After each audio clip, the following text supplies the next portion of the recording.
Hola, mi nombre es Robert Mackenzie. La semana pasada, Milton Friedman, el distinguido economista, nos llevó a Hong Kong para mostrarnos las ventajas del mercado libre en el que él tiene gran fe. Esta semana Friedman nos llevará a diferentes partes del mundo como India, Japón y Europa, y así ver qué es lo que ocurre cuando el gobierno controla la economía y las actividades de su gente. Después de ver la película, regresaremos a la Biblioteca Hunter de la Universidad de Chicago y así continuar las discusiones acerca de las ideas de Milton Friedman.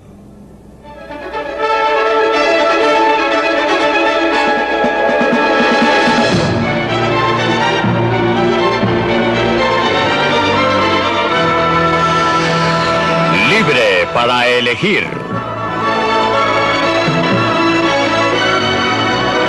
Desde el punto de vista de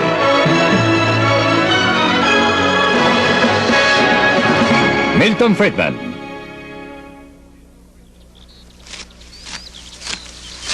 La tiranía del control. Es época de cosecha y los agricultores japoneses recogen su cosecha para el mercado del arroz en Kioto. Por supuesto que tratarán de conseguir lo más que puedan por su cosecha y los compradores la tratarán de comprar lo más barato posible. Así se supone que funcionan los mercados. Y eso es lo que Adam Smith, el escocés que convirtió la economía en una ciencia moderna, comentó hace 200 años. También observó algo más. En cada país, siempre es y siempre debe ser para el interés de la gran masa de gente comprar lo que ellos quieran a los que lo venden más barato.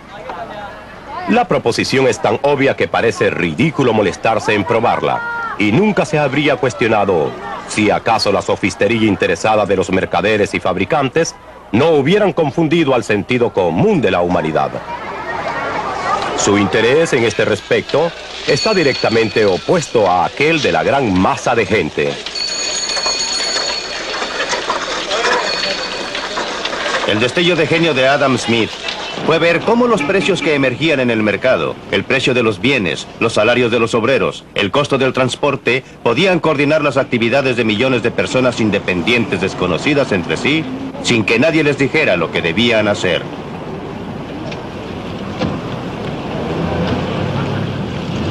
Su idea clave fue que el propio interés podía producir una sociedad ordenada que beneficiaba a todos. Era como si existiera una mano invisible. La mano invisible es una frase que fue introducida por Adam Smith en su gran libro La riqueza de las naciones, en el que él habló del modo en que individuos que solo pretendían desarrollar sus propios intereses fueron guiados por una mano invisible a promover el bienestar público, lo que no era su intención. Él hablaba del mercado económico, del mercado en que la gente compra y vende.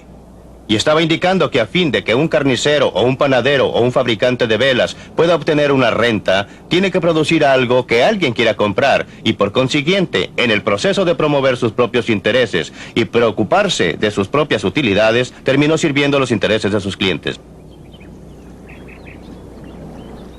Cuando Adam Smith publicó La riqueza de las naciones, la Gran Bretaña era todavía en general un lugar rural y plácido, pero la revolución industrial ya estaba comenzando y el estándar de vida estaba comenzando a mejorar.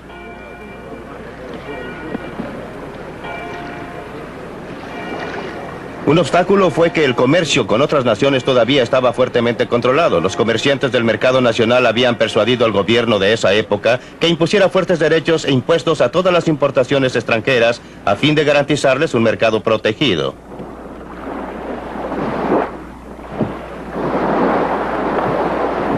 Uno de los resultados fue convertir a Gran Bretaña en una nación de violadores de la ley. El contrabando era un pasatiempo nacional. Brandy, vinos, tabaco y cualquier cosa que tuviera un alto derecho de aduana. Durante años los hombres de impuestos internos lucharon en una batalla que perdían a lo largo de las costas y ensenadas de las Islas Británicas. En 1846, después de años de discusiones y éxito parcial, los seguidores de Adam Smith finalmente persuadieron al Parlamento británico que eliminara todos los derechos sobre los bienes importados del exterior. Gran Bretaña inició un comercio totalmente libre, dando un impulso adicional al creciente estándar de vida. Lo que ocurrió en Gran Bretaña como una consecuencia de liberar la tremenda fuerza del interés propio, tuvo el efecto inesperado de beneficiar a millones de personas a través de todo el mundo. Y en 1851, la evidencia fue exhibida con orgullo en la gran exposición del Palacio de Cristal.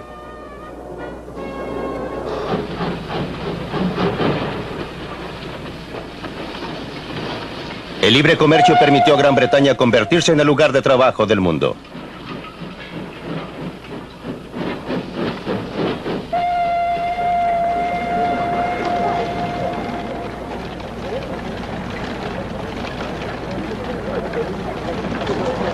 ¿Pero fue todo un accidente? No lo creo. Considere lo que ocurrió en 1868 al otro lado del mundo, en el Japón.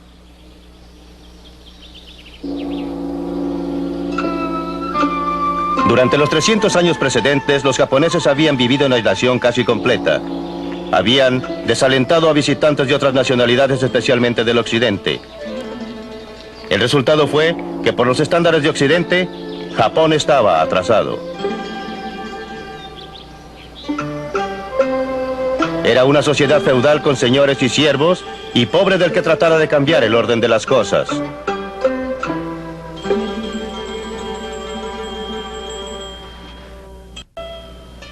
Las mujeres eran ciudadanos de tercera clase. En 1868, una nueva generación de gobernantes decidió que había llegado el momento para que Japón se pusiera en contacto con el mundo exterior. Y con la llegada de los primeros comerciantes extranjeros de Occidente, las cosas comenzaron a cambiar. Los japoneses siguieron las pautas comerciales de los ingleses porque Gran Bretaña era la principal nación del mundo. En esta forma, el comercio libre llegó a Japón.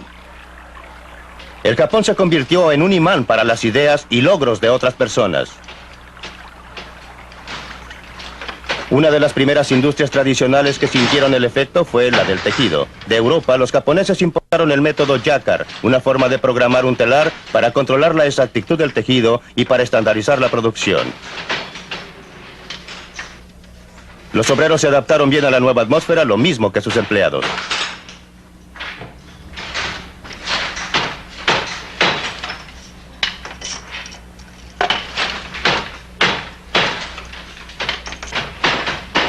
La adopción de técnicas de producción en masa significó que los obreros pudieran salirse de las industrias tradicionales e ingresar a las nuevas, todo lo cual contribuyó al auge del comercio.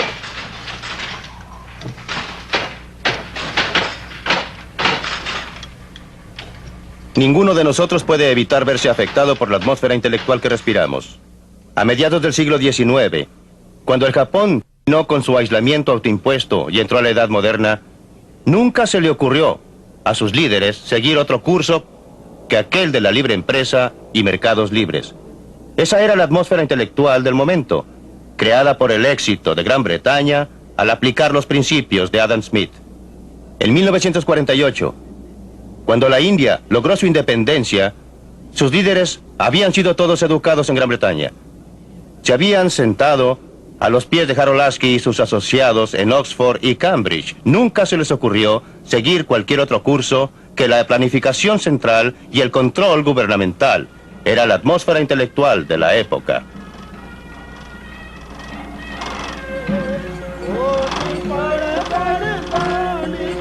La semilla intelectual echó raíces. A medida que crecía, debía ser honrada y aún adorada. Cada año, en el aniversario del nacimiento de Gandhi, la gente hace eso en toda la India. En homenaje al gran Mahatma, se sientan e hilan. Usan métodos que les han sido transferidos a través de los siglos.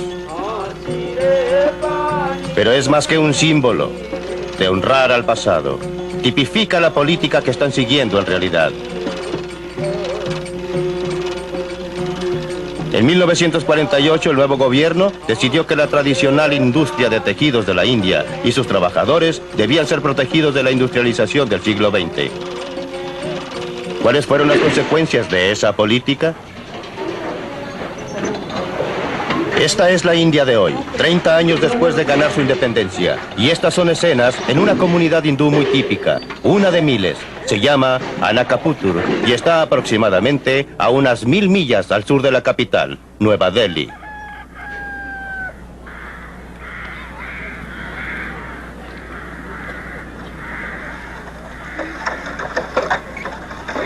Esta no es la clase de vida que el gobierno tenía la intención de perpetuar.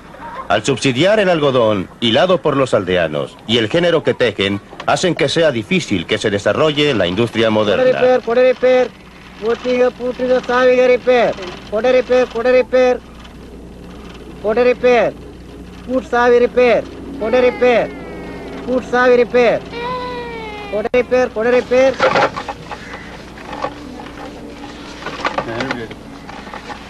Esto es la clasificación por tamaño. Es una técnica esencial en la producción de géneros en que el hilado es aislado y limpiado.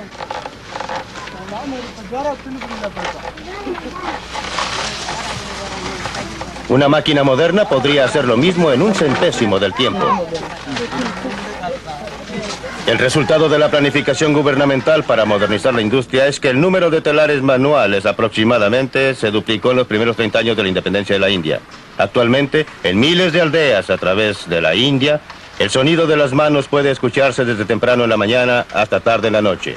Solo en esta aldea hay más de 3.000 telares manuales en operación.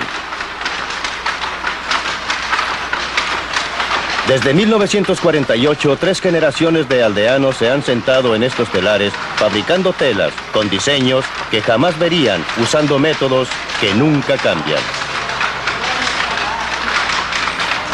No hay nada malo con esta actividad, siempre que sobrevivan a la prueba del mercado, ya que es la forma en que esta gente puede usar sus habilidades y energías con mayor eficiencia. Después de todo, en el Japón, donde el gobierno no ha estimulado especialmente la industria de telares manuales, aún existe un segmento muy pequeño, pero muy productivo de telares manuales. El problema aquí es que esta industria solo existe porque el gobierno la ha subsidiado, la ha apoyado, porque en realidad ha aplicado impuestos directos e indirectos al resto de la población de la India. Gente que no está mejor de lo que esta está, a fin de permitir que continúe su actividad. Otras industrias, tanto industriales textiles como de una variedad de clases, han sido restringidas, limitadas. Se le ha impedido proporcionar empleo más productivo a fin de proporcionar lugar a esta industria. El efecto ha sido inhibir el desarrollo, impedir el crecimiento e impedir la actividad dinámica que en otra forma podría desarrollarse con las energías y habilidades del pueblo de la India.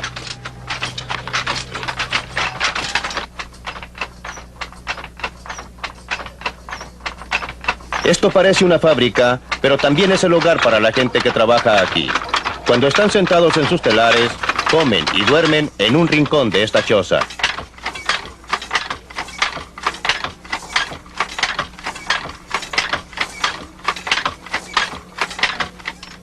A través del mundo, los gobiernos siempre declaran que están mirando hacia el futuro. En la práctica, siempre están mirando hacia atrás, ya sea protegiendo a las industrias que existen o asegurándose que cualquier empresa que hayan decidido iniciar sea estimulada y desarrollada. Esto ocurre a costa de la clase de desarrollo sano de industrias nuevas, dinámicas y capaces de adaptarse que indudablemente surgirían si se dejara operar libremente al mercado, si se permitiera separar las empresas no exitosas de las exitosas, desalentando a las no exitosas y estimulando a las exitosas.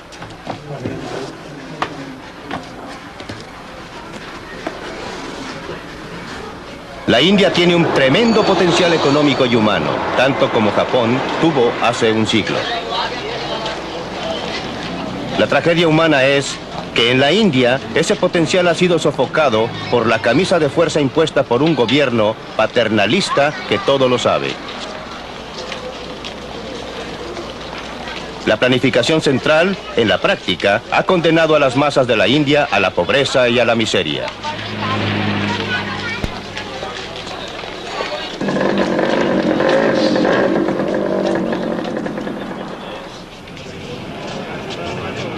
Sabemos lo que ha ocurrido en el Japón. El libre comercio inició un proceso que revolucionó al Japón y a la vida de su gente.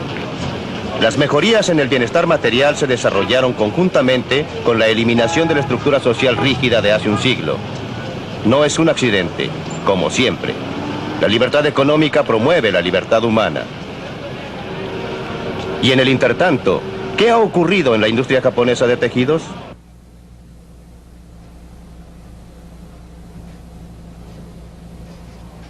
Así es como los textiles se originan en un galpón japonés de hilados hoy día. Un diseño del género es colocado en un tambor. A medida que gira, es escudriñado por un ojo eléctrico. Cada color, cada variación en el diseño y textura es transmitido fielmente a un computador.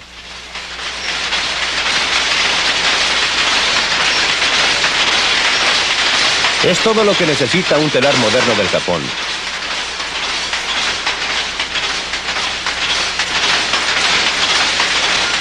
Este telar está equipado con artículos electrónicos que lo convierten en uno de los más sofisticados de su clase en el mundo. El género que produce es la mejor seda de su clase.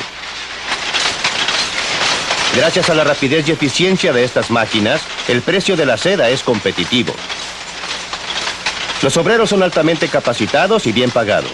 Con la nueva tecnología, hay muy pocas cosas que un telar como este no pueda producir. Esta pieza será el cinto de un traje de novia tradicional.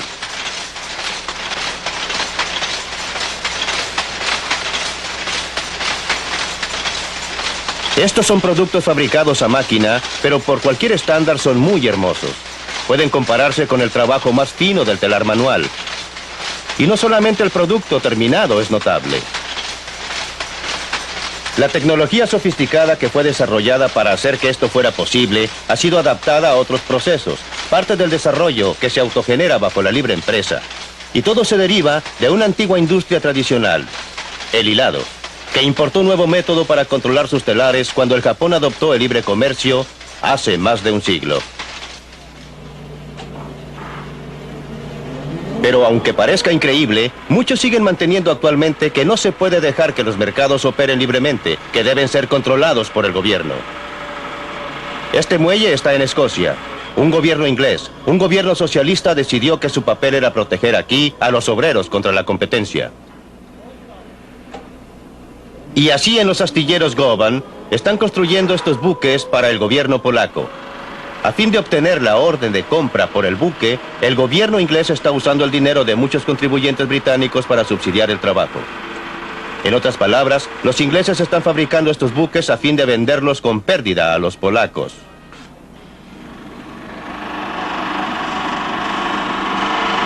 No solo los polacos, sino que también nosotros en América nos beneficiamos con esta clase de filantropía.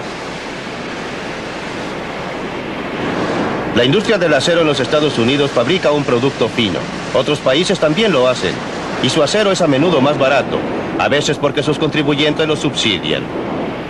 Así pues, ¿por qué no podría el consumidor norteamericano comprar acero donde lo pueda obtener más barato, en casa o en el extranjero? La industria norteamericana del acero ha trabajado mucho tratando de persuadirnos que no nos conviene comprar en el mercado barato. Urgieron al gobierno a restringir lo que ellos llaman competencia desleal, aunque por supuesto que reconocen que esto involucra algunos peligros. El dilema de pedir ayuda a nuestro gobierno en este problema de competencia desleal nos preocupa a muchos porque la espada en realidad corta en ambos sentidos. Pero creemos que lo que hemos tratado de hacer es muy diferente a la clase de participación gubernamental directa que ocurre en muchas de las naciones extranjeras a través del mundo, donde los gobiernos proporcionan asistencia financiera directa, ya sea en forma de propiedad o préstamos o subsidios en alguna u otra forma. Lo que hemos tratado de hacer es simplemente obtener que nuestro gobierno haga valer las leyes de los Estados Unidos contra la competencia desleal que siempre ha estado presente en los libros de los Estados Unidos. Hacemos una clara distinción entre eso y, por ejemplo, los varios cientos de millones de dólares que el gobierno francés ha concedido a las industrias francesas del acero, o que British Steel Corporation haya recibido 1.3 billones para inversiones de capital este año. Por eso, mientras nos molesta tener que intervenir con nuestro gobierno en lo que tradicionalmente creemos son prerrogativas de la libre empresa, y lo único que estamos pidiendo es que el gobierno aplique las leyes promulgadas por nuestro Congreso. No estoy muy seguro que en realidad sea muy diferente de pedir a alguien que arreste a alguna persona que cometió un crimen. No creo que se nos pueda acusar de ser reaccionarios si denunciamos a alguien que estaba robando a la policía si fuera una violación de una de las leyes de los Estados Unidos. Creemos que estamos haciendo exactamente lo mismo cuando iniciamos acciones contra productores extranjeros quienes creemos que están violando las leyes de los Estados Unidos.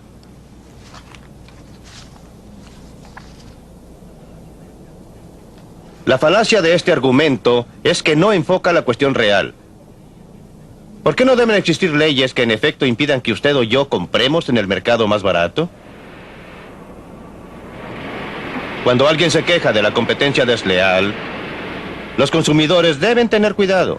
En realidad es pedir un privilegio especial, siempre a costa del consumidor. Lo que necesitamos en este país es la competencia libre. Como consumidores que compren en un mercado internacional, mientras más injusta sea la competencia, mejor. Eso significa mejores precios y mejor calidad para nosotros. Si gobiernos extranjeros quieren usar el dinero de sus contribuyentes para vender bienes a bajo costo a la gente, ¿por qué debemos reclamar? Sus propios contribuyentes reclamarán muy pronto, y no durará mucho tiempo. La historia proporciona muchas pruebas de lo que sucede cuando industrias protegidas por el gobierno compiten con industrias que tienen que operar en un mercado abierto y libre. Casi siempre, las industrias protegidas por el gobierno pierden el primer lugar. Pregunte a Sir Freddie Laker, el inglés que inició el tráfico aéreo barato a través del Atlántico. ¿Quiénes eran sus principales competidores?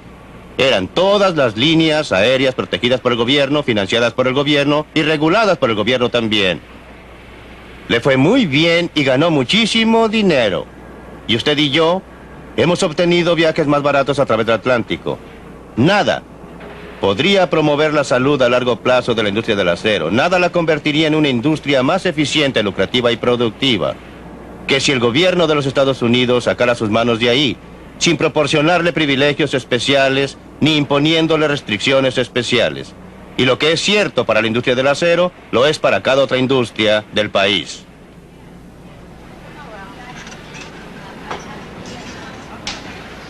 Estas mujeres trabajan en una industria que hasta ahora no ha solicitado protección especial, la industria del silicon chips. Cada uno de estos pequeños cuadrados en este disco es un microcircuito integrado altamente complicado.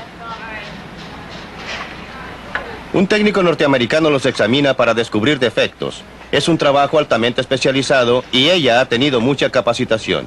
Cuando haya ejecutado su labor, los ítems rechazados serán separados de los otros y los circuitos buenos serán embalados y enviados a Malasia, recorriendo la mitad del mundo. El producto de la habilidad tecnológica norteamericana regresa con este aspecto. Cada microcircuito ha sido encerrado en cerámica por un trabajador malayo que es altamente productivo en esta clase de trabajo. Pero los malayos no son capaces de probar sus productos, por eso vuelven aquí, a América, para ser alimentados a estas máquinas. Los ingenieros norteamericanos son buenos para producir máquinas sofisticadas. En una operación que dura una fracción de segundo, estas máquinas pueden probar cada circuito, lo pueden clasificar según su calidad y luego lo pueden dividir en una de 6 categorías diferentes de confiabilidad. La mano invisible de este mercado libre ha logrado maravillas tanto para las muchachas norteamericanas como para sus contrapartidas de Malasia. Y todavía no hemos llegado al final porque los silicon chips norteamericanos son exportados a muchos países donde obreros extranjeros los arman. El producto final es luego devuelto a muchas tiendas, de modo que usted y yo, los consumidores, podemos beneficiarnos con calculadoras de $10, como también con muchos otros dispositivos electrónicos que hasta hace poco simplemente no existían.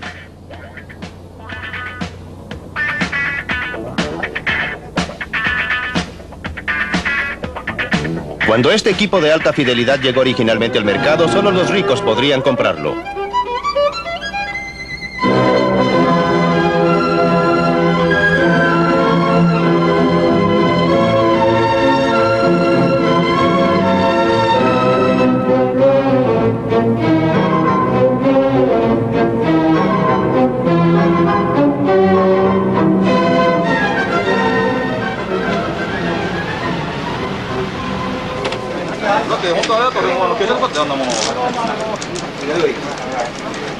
Pero aun cuando el mercado internacional del trabajo parece operar a beneficio de todos, la gente siempre alega contra él. El argumento usual contra el comercio libre total es que la mano de obra barata en el exterior quitará empleos a los trabajadores en casa. ¿Pero qué es barato? El obrero japonés es pagado en yens. El obrero norteamericano es pagado en dólares. ¿Cómo comparar el yen con el dólar? Necesitamos alguna forma de transformar a uno en el otro. Aquí es donde entra el tipo de cambio. El precio del yen en términos del dólar. Supongamos que a algún tipo de cambio los bienes japoneses son en general más baratos que los nuestros. Entonces estaremos comprando mucho más al Japón y vendiéndoles poco. ¿Pero qué harán los japoneses con los dólares extra que ganen? No quieren comprar mercaderías norteamericanas. Se supone que todas estas son caras. Quieren comprar mercaderías japonesas, pero para poder hacerlo necesitan yens. Llegarán llamadas de todas partes del mundo a lugares como este, ofreciendo comprar yens con dólares. Pero habrá más ofertas de comprar yens que de venderlos. A fin de tener clientes, aquellos que ofrecen comprar tendrán que elevar el precio. Subirá el precio del yen en términos de dólares. Como usted recuerda, eso ocurrió en 1977 y 1978. A fines de 1978 se requería un 50% más de dólares para comprar una cantidad de yens que un año antes. ¿Pero qué sucede cuando el precio de los yens sube en términos de los dólares? La mano de obra japonesa ya no es tan barata. Los bienes japoneses ya no son tan atractivos para los clientes americanos. Por otra parte, la mano de obra norteamericana ya no es tan cara para los japoneses. Las mercaderías norteamericanas son más atractivas para los japoneses. Les exportaremos más y les importaremos menos. Se crearán nuevos puestos en las industrias de exportación para reemplazar cualquier empleo que podrían haberse perdido en industrias que compiten con las importaciones. Así es como un mercado libre de cambios internacionales equilibra el comercio alrededor del mundo cuando se le permite operar.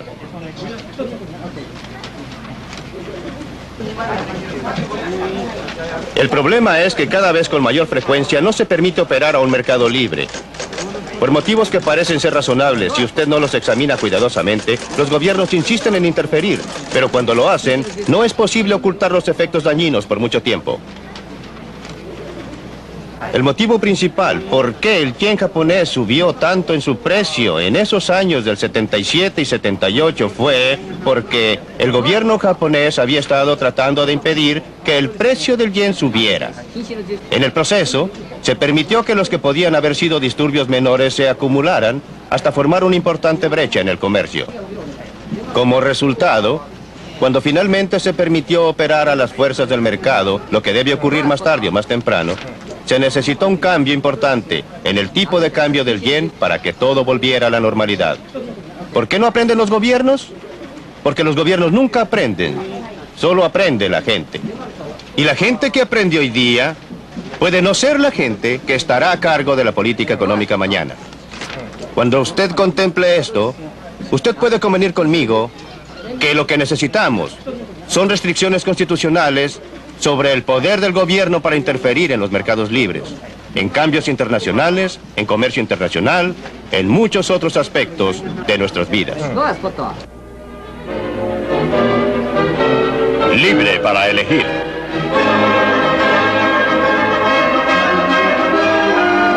Pues bien, aquí en Chicago los invitados especiales que han estado viendo esta película pueden opinar. Esta película me ha puesto nervioso. Existen consideraciones políticas, sociales y éticas que desgraciadamente no se reflejan en la filosofía económica expresada. Existe un sentimiento penetrante en esto de que el trabajador individual debe ser sacrificado para el bien general de toda la sociedad. Y yo no veo cómo se pueda sacrificar el bien general de los individuos para la sociedad, ya que la sociedad solo consiste en esos millones y millones de individuos agrupados. Y en ninguna parte se presta consideración alguna a los aspectos sociales y éticos de la fórmula de libre comercio que usted propicia. Obtengamos otros puntos de vista del grupo. ¿Cuál es su reacción, Dan Ransfield, como hombre de negocios, a la idea expresada por Milton Friedman de que Norteamérica debe comprar en los mercados más baratos los bienes más baratos sin protegerse contra estos? Juré que jamás trataría de defender a Milton Friedman y no lo haré. Pero déjeme comentar primero las observaciones de Dick.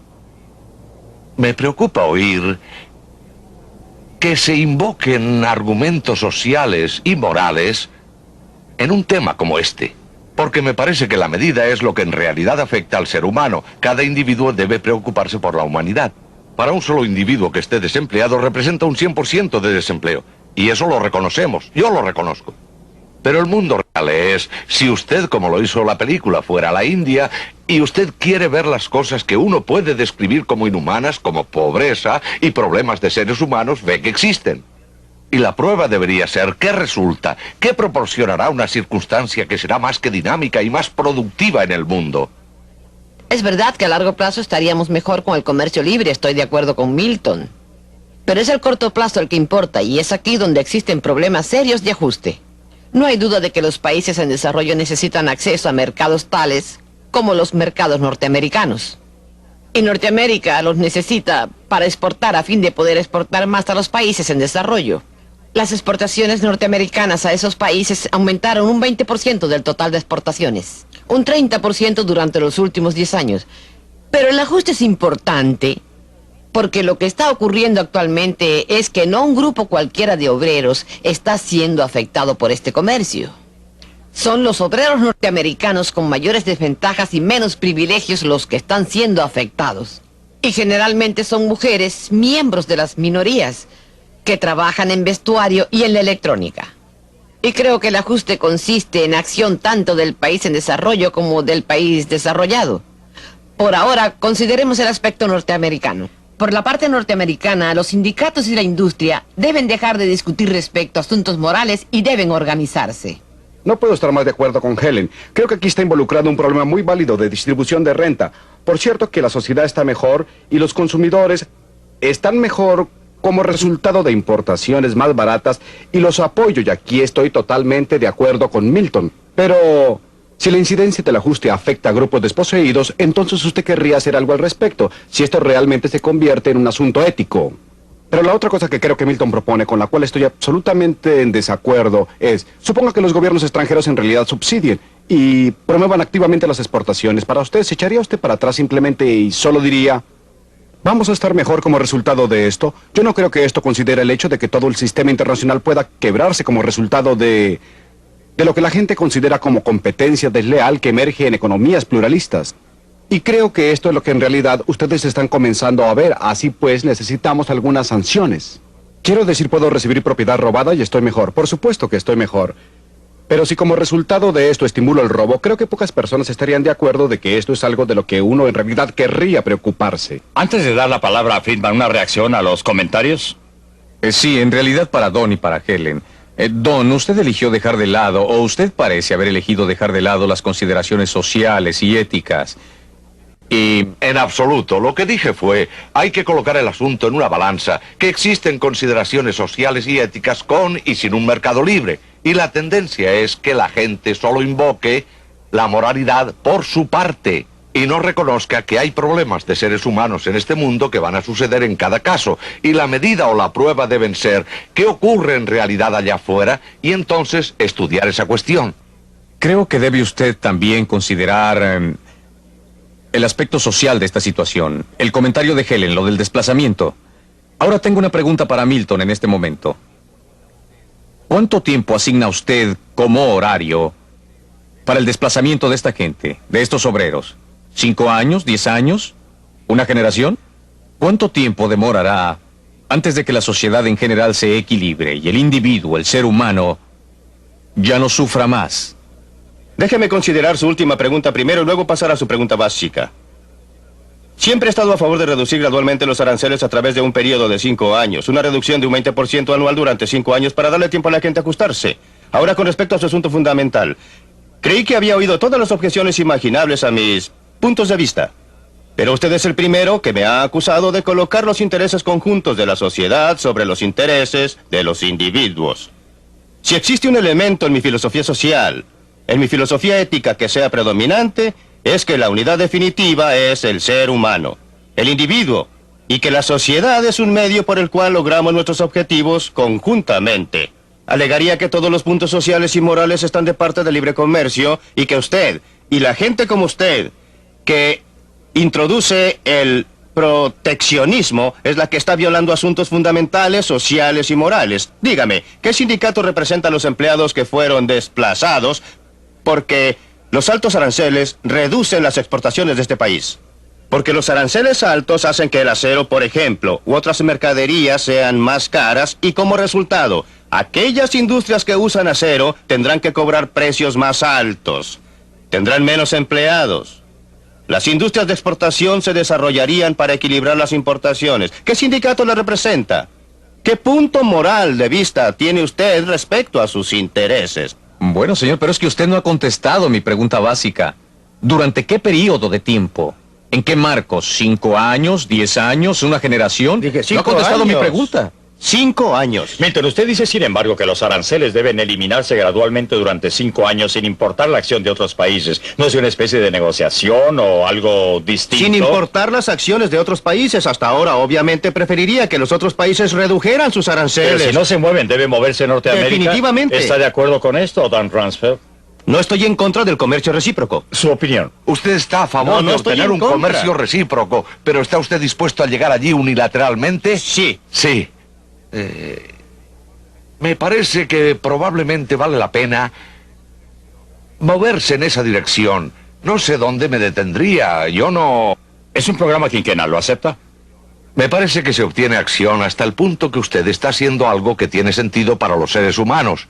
Presumiblemente eso podría ser persuasivo para otros. Presumiblemente existiría una secuencia lógica en que otros países comenzarían a notar que esto tiene un cierto grado de validez mundial. ¿Ocurrirá esto, Helen? Siempre que usted haga algo por los obreros desplazados en el país en que fueron desplazados, porque si usted no hace nada por ellos, si no adopta alguna acción, que generalmente tiene que ser una acción gubernamental, habrá una reacción tan grande que estaremos de vuelta en los años 30 con la clase de cosas que ocurrieron debido al alto desempleo. Milton, aquí tiene un desafío directo. ¿Qué haría respecto a los trabajadores desplazados? ¿Dejaría que los desempleados fueran absorbidos por otros? Creo que usted tiene que separar y debe separar nítidamente lo que hacemos respecto a gente afligida. ¿Y cómo manejamos el sistema industrial? No creo que deba existir un programa especial para obreros desplazados. Lo que debe existir, y todas las sociedades lo tienen, es algún mecanismo voluntario gubernamental que ayude a la gente afligida. Tenemos otro programa de esta serie que trata exactamente de ese asunto en que me pronuncio, como usted sabe, a favor de un impuesto a la renta negativa como forma de hacerlo, pero creo que es un gran error tratar de relacionarlo directamente con los aranceles. Y el motivo es que mucha gente que está desplazada no tiene problemas. Muchos de ellos tienen buenas alternativas y algunos se benefician de ellas. Por supuesto que habrá algunos que estén afligidos, pero siempre hay gente en situación difícil por toda clase de motivos. En una sociedad dinámica, las demandas están creciendo allá, están creciendo acá. No existe mayor motivo, en mi opinión, para tener un programa especial para aquellos que son desplazados debido a cambios en la oferta y la demanda en el plano internacional que debido a los cambios en el plano nacional. Una reacción rápida. Disculpe, muy pero hay rápida. una cosa que no entiendo. ¿Por qué quiere usted volver a una situación que este país tenía en 1900? ¿Por qué quiere volver a la situación en que unos pocos controlan el destino económico de cada trabajador, hombre y mujer? Es exactamente lo contrario, señor Dixon. El mejor modo de limitar el control por parte de unos pocos es el comercio libre a nivel mundial. No existe medida alguna que haría más para evitar el desarrollo del monopolio privado, que un comercio libre completo sería mucho más efectivo que todos los juicios No, estoy en antimonopolios que se siguen desacuerdo en el mundo. total. Usted terminaría con una situación como en la película Rollerball, en que las corporaciones proyectaban sus esferas de influencia económica a través del mundo y controlaban todo. O sea Usted que todo vio- sería controlado por corporaciones. ¿Usted vio? La vi toda, señor. Perdóneme, ¿usted vio la película de Hong Kong, no es así? Sí, sí, la vi. ¿Dónde están esas corporaciones ahí? Podríamos meternos a ese callejón y tener dificultades para salir. Movámonos a otro gran tema de la película. Es decir, que hablando en términos generales, los países del tercer mundo han cometido un error muy serio al convertirse en economías planificadas de comienzo a fin. Y para usar una frase en el caso de la India, la planificación central ha condenado a las masas de la India a la pobreza y a la miseria. Pues bien, ¿cuál es su reacción? Estoy parcialmente de acuerdo con Milton, pero no estoy de acuerdo con él en muchas cosas. Creo que es cierto que la mano invisible debería verse más en los países pobres que lo que sucede, y me gustaría que el puño de hierro desapareciera. Desgraciadamente, sucede lo contrario. Por otra parte, creo que no puede alegarse que el laissez-faire sea la respuesta, ni que sea una condición suficiente y necesaria para el desarrollo. Déjenme referirme a los ejemplos de Milton. Y ustedes saben, al Japón. El Japón es un ejemplo de primera clase, en realidad donde la mano visible es invisible para todos los que están fuera del Japón. pero está escrito en la pared en caracteres grandes para los japoneses. El gobierno del Japón, justo desde la restauración importante, se ha interesado muy activamente en el desarrollo del país. Ha restaurado la tecnología y las importaciones. Aún hoy, el gobierno y las empresas tienen una fuerte relación simbiótica. Creo que es justamente... Altamente paternalista. Y la industria es altamente paternalista. No creo que sea un ejemplo válido de todo lo que pienso que era la injerencia del programa de Milton. Hagamos participar a Helen Hughes en este tema. Ha cometido un error desastroso el tercer mundo al adoptar casi unánimemente economías planificadas en vez del mercado libre. Bueno, en primer lugar, no ha adoptado casi unánimemente economías planificadas. En forma abrumadora. Ni siquiera en forma abrumadora. Quiero decir, la India es un gran país. Pero la mayoría de los países en desarrollo no están planificados centralmente. Tienen alguna clase de planificación. Y, en segundo lugar, algunos de los países que han tenido más éxito han tenido intervención gubernamental. Los mejores ejemplos son Taiwán, Corea, Brasil, Singapur y aún en Hong Kong, que a menudo es indicado como un ejemplo de falta de intervención gubernamental, aunque esto no es cierto. El gobierno de Hong Kong ha proporcionado la infraestructura, ha proporcionado los caminos, puertos y escuelas, y ha sido muy importante. Pero cuando vamos a un país como Malawi o Papua Nueva Guinea, la intervención gubernamental no puede faltar. No hay nada allí, no existen empresarios, y los empresarios norteamericanos no se interesan por lugares tan pequeños. No estoy a favor de ninguna intervención gubernamental, nunca lo he estado. Indiqué en la película que lo que el gobierno hizo en Hong Kong fue muy importante. La cuestión es qué clase de intervención. Y en los estados que usted ha descrito, en los lugares que usted ha descrito donde ha habido éxito, la intervención gubernamental ha sido de un tipo bastante especial. Ha proporcionado infraestructura. No ha tratado de determinar las perspectivas de la producción industrial, las áreas que debe cubrir la industria, exactamente cuál es la distribución. No ha aplicado la planificación central. Eso no es verdad en Corea. Quiero decir, usted se equivoca porque en Corea el gobierno en realidad, pero creo es de yo... Taiwán. Es bastante cierto en Taiwán, pero no en Corea, que ha crecido más rápido que ningún otro país. Las exportaciones coreanas han estado determinadas en gran medida por la intervención gubernamental directa. Creo que su argumento es ¿qué clase de intervención gubernamental? ¿Para qué? ¿Y cuáles son las comparaciones entre la intervención gubernamental y el mercado libre? Estos son los asuntos pertinentes. ¿Cuál es el papel del gobierno con relación a la economía de mercado? ¿Cómo cree usted que está funcionando Don Rumsfeld? ¿Quiere usted ver al gobierno, supongamos, haciendo valer la competencia al atacar a los monopolios, las prácticas restrictivas y todo el resto de la sociedad? No cabe duda que no lo hacen bien. No pueden manejar. Pero significa Considere esto los que no deben controles de hacerlo en salarios y absoluto o precios en hacerlo los mejor. Estados Unidos de Norteamérica. He estado involucrado y no lo digo con mucho orgullo. El mundo real es, no me importan las buenas intenciones, no me importa la inteligencia, no me importa la integridad. El hecho real es que no son hábiles para manejar los salarios de cada norteamericano.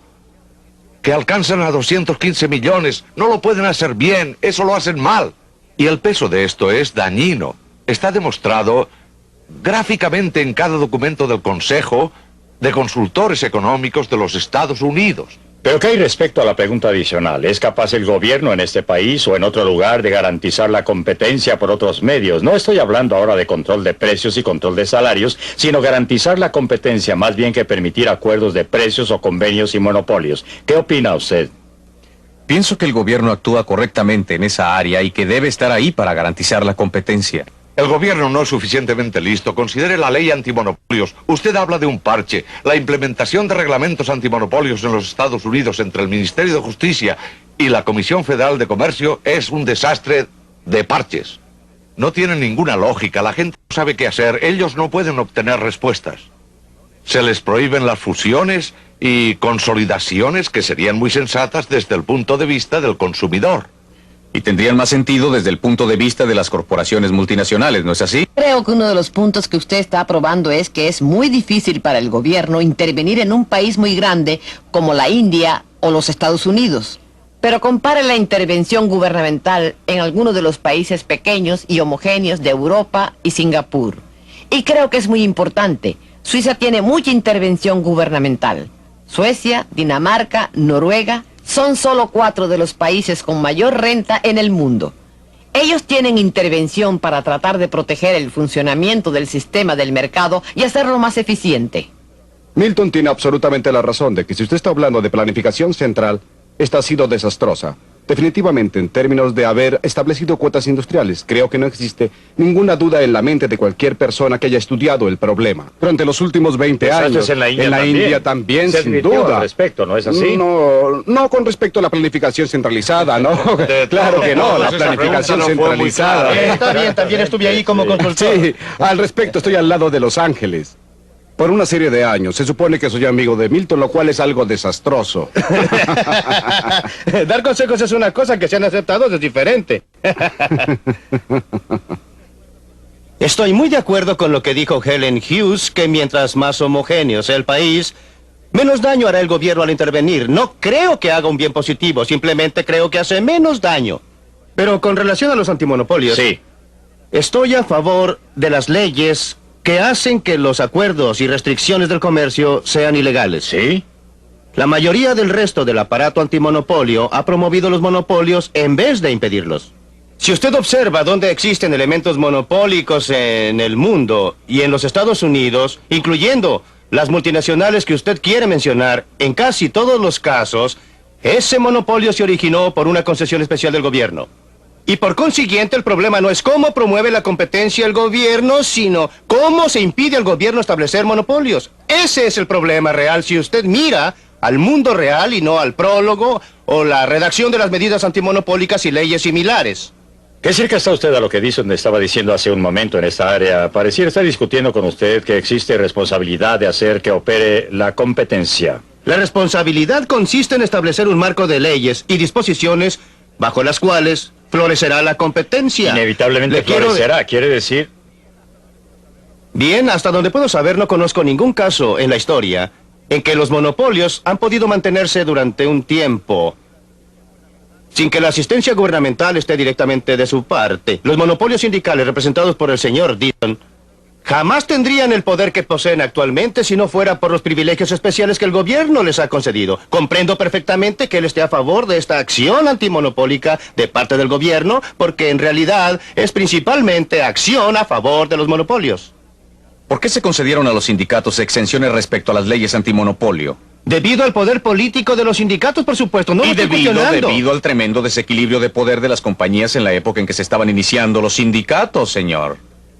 Hay una idea final cerca del término de su libreto que me gustaría considerar porque me pareció sumamente provocativa. Usted habló de la necesidad de restricciones constitucionales a los gobiernos para impedir que interfirieran en los mercados libres de cambios internacionales y en el comercio exterior. Pues bien, ¿qué tenía usted en mente, Milton, cuando dijo restricciones constitucionales? Yo lo que tengo en mente es si puedo persuadir al público, me gustaría que éste adoptara una enmienda constitucional estrictamente paralela a la prohibición constitucional del texto de la Constitución contra el gobierno central.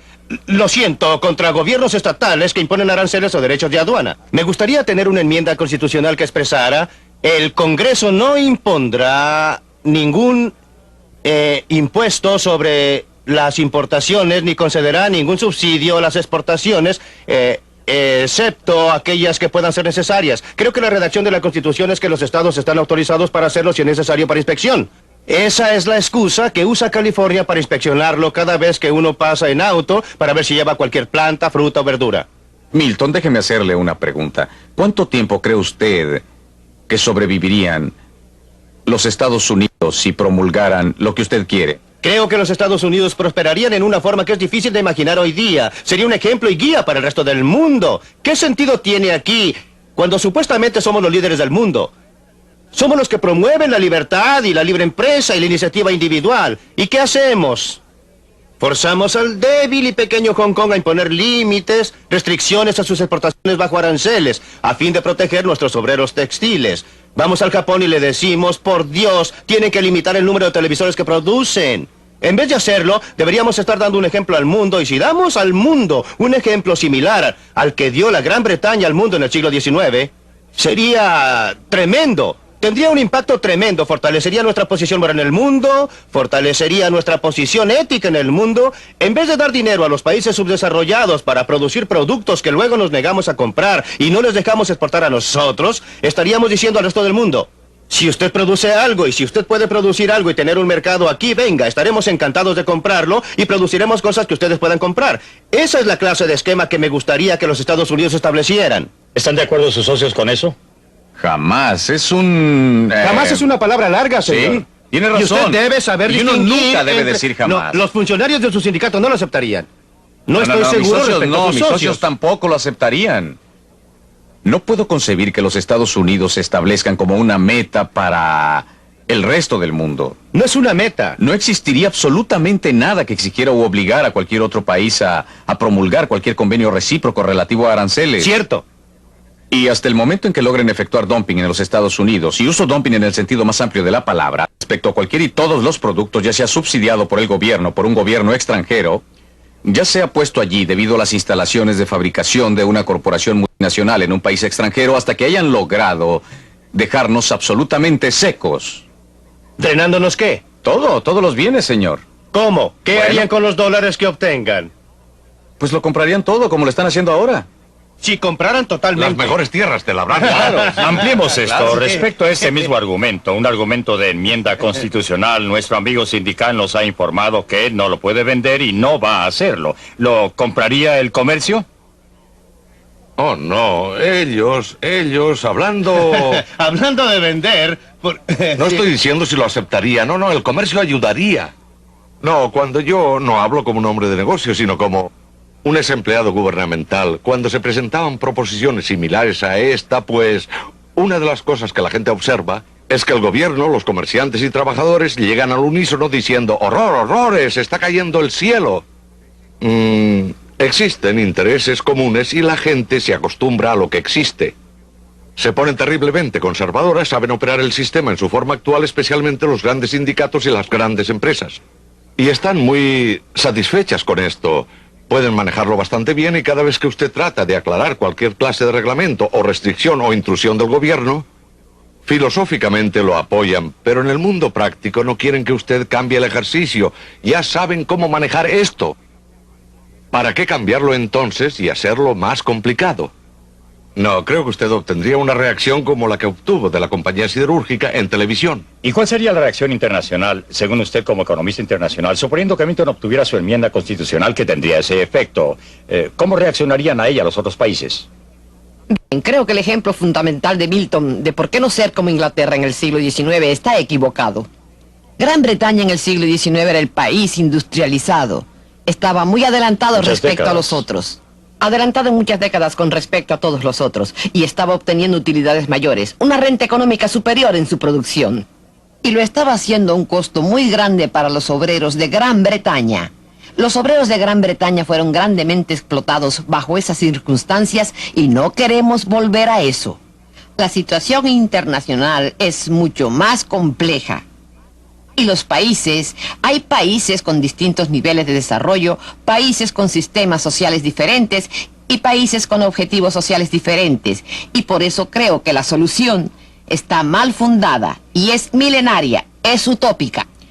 Creo que tenemos que considerar un proceso mucho más realista de discusiones, negociación, como ha ocurrido para llegar a donde vamos, sin dañar a la gente que paga por el ajuste, que básicamente son los obreros, no los economistas.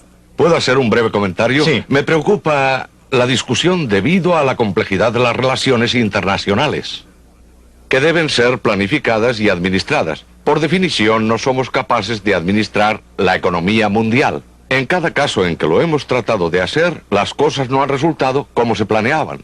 Ni por un momento me disculpo por ser milenario, porque creo que a menos que sepamos a dónde nos queremos dirigir, los tímidos pasos que demos en esa dirección irán en dirección equivocada. Para ir en dirección correcta, debemos tener un objetivo, pero quiero estar seguro de registrar una muy fuerte objeción a la declaración hecha por Helen Hughes respecto a Inglaterra del siglo XIX.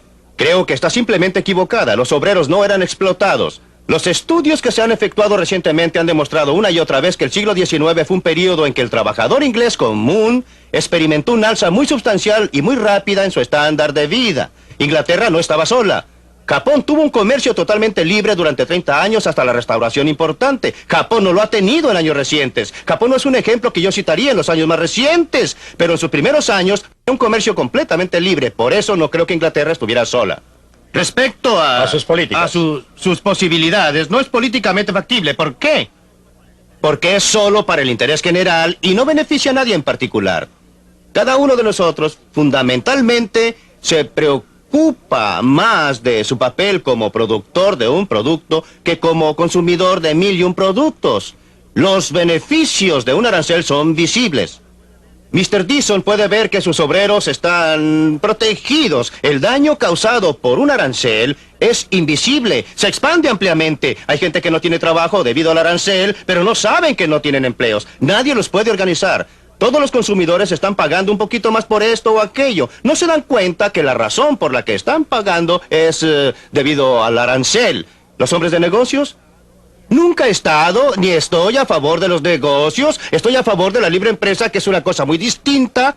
Y la razón por qué estoy a favor de la libre empresa... No me indique con el dedo al decir eso. No pretendía señalarlo, Don. Señalo a la comunidad de negocios porque usted es una excepción. Porque... Pero aceptó que existía una alianza tácita, porque de ese modo le impide lograr su propósito, ¿no? Sí, indudablemente existe la alianza. En mi opinión, el argumento más fuerte a favor de la libre empresa es que impide que una persona tenga demasiado poder, sin importar que sea funcionario gubernamental, ejecutivo de un sindicato o un ejecutivo de negocios. Los fuerza a soportar y a callarse, ya sea que tengan que entregar los bienes, producir algo que la gente está dispuesta a pagar o tienen que dedicarse a un negocio diferente. Hasta aquí llegaremos con la discusión esta semana y espero que estén con nosotros para el próximo episodio del Libre para Elegir.